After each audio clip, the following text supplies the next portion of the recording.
Today is Sunday, October 29th.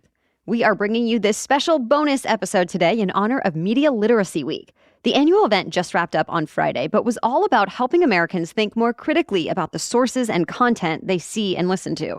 With the rise of online platforms like social media, misinformation, biased takes, and artificial intelligence, media literacy seems more important than ever. And most Americans seem to agree. A national survey last year found that 84% of adults support having media literacy education in schools. So today, we'll kick things off with an expert guest, and then I'll give a bit of my take. In fact, I'm offering a free one-page cheat sheet of sorts today for 7 ways to tell if news is biased or false. I hope it's a simple way for you to think more about this and maybe even start a conversation about it with your kids or your family and friends. Go to thenewsworthy.com/media literacy to download it for free now. But before I get into more of my thoughts, I want to introduce Kelly Mendoza. She's the Vice President of Education Programs at Common Sense Media, which is an independent nonprofit organization that reviews and rates different media and technology sources with the goal of helping people navigate the digital world. Common Sense also recently had its Digital Citizenship Week, which focuses on teaching young kids about digital literacy and helping parents and teachers navigate this area too. So, you ready? Let's do this.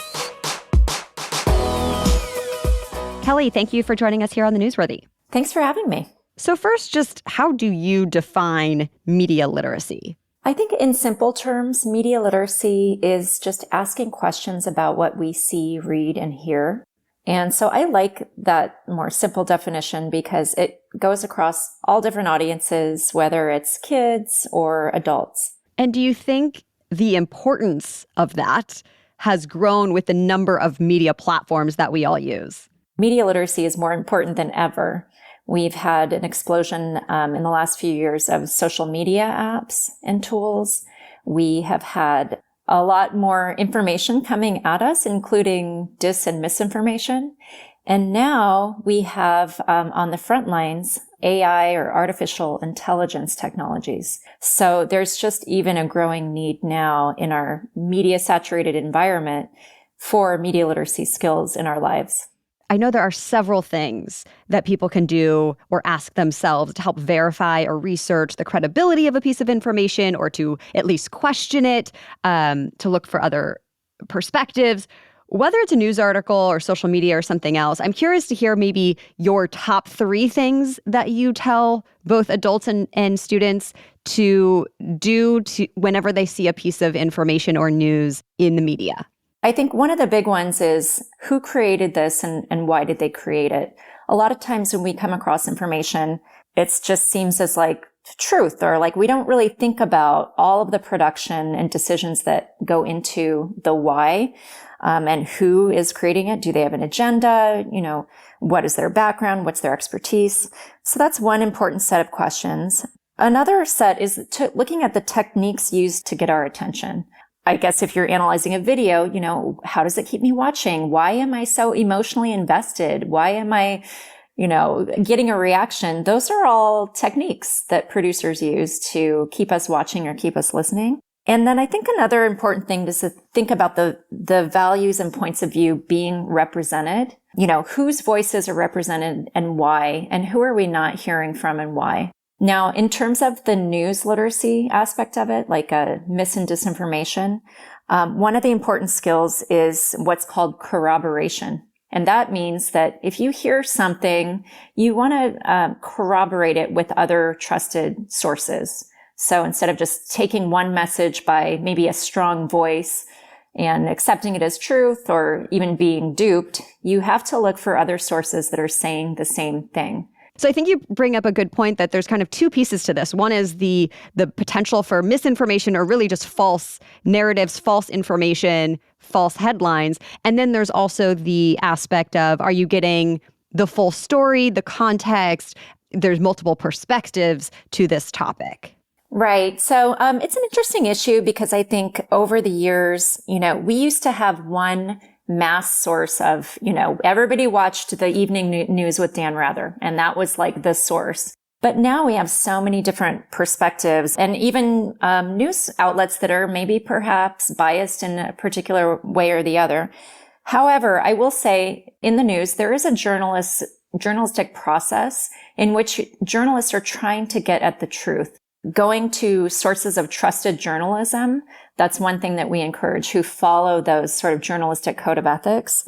But then you bring up the other really good point of like having all of these different voices. And a lot of times what we noticed is in algorithms and social media. So for instance, a lot of people get their news on social media nowadays. And those algorithms are feeding you voices and perspectives that are in line with your interest or what you already believe. And so people get stuck in these bubbles and maybe don't hear other perspectives that would be really important to hear. Yes, and I love that point because we specifically here at The Newsworthy do our best to bring together multiple perspectives for every story.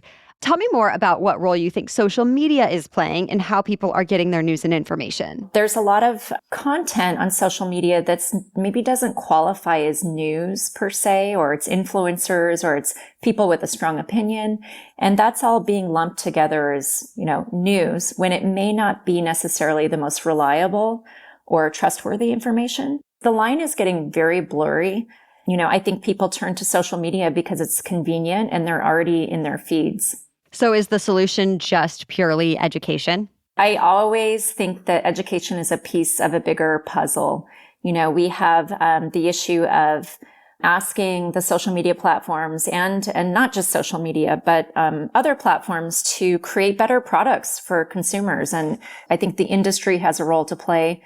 Education certainly has a role to play. And then we at Common Sense Media, we do a lot of advocacy work as well for government and policy and legislation changes in this area. It takes several different stakeholders who are all working together.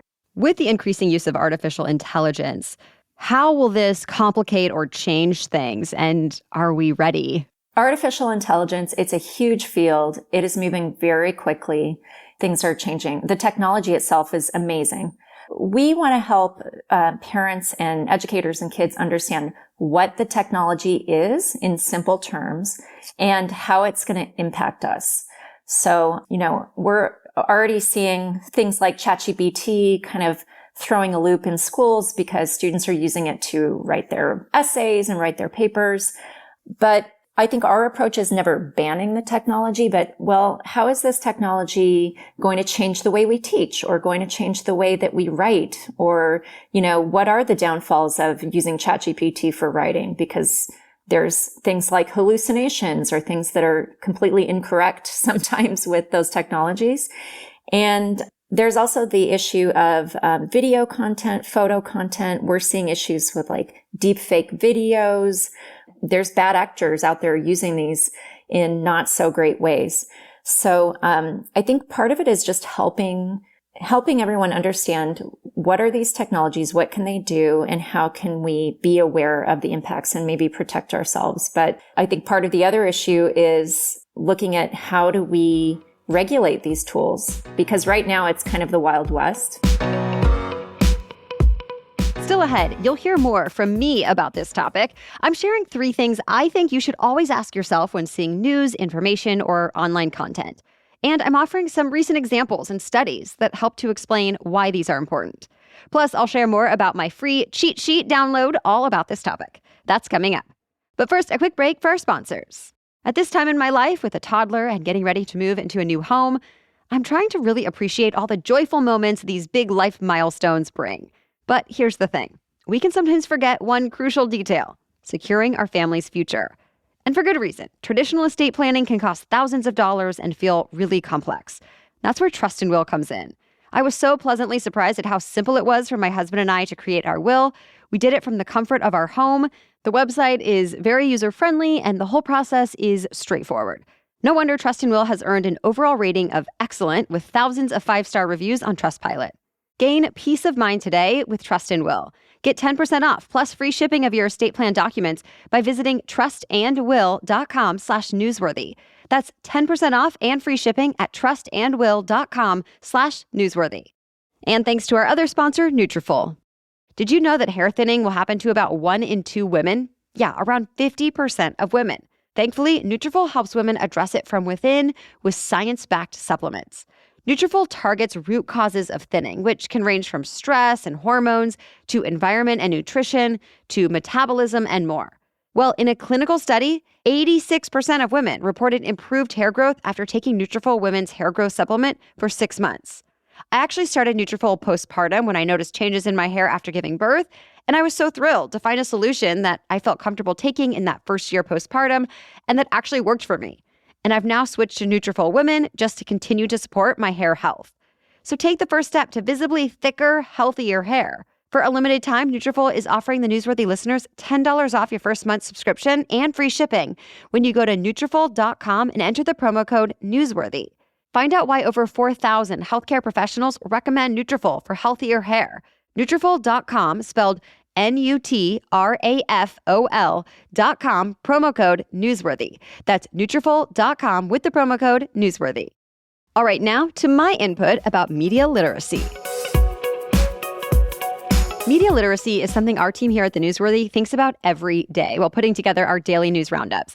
And it's become natural for me, personally, to question things, to look for the source, seek out other perspectives, and more, because it's been drilled into my head for 2 decades now through formal broadcast journalism training and then professional experience. But of course, if you haven't been formally trained, if it's not something you actively think about daily, then it might be easy to just accept the content you see as it is, or just to start believing things that validate your own opinions. And because technology is constantly advancing, we all have to constantly be learning and staying diligent about what it might mean for the things we see and hear online.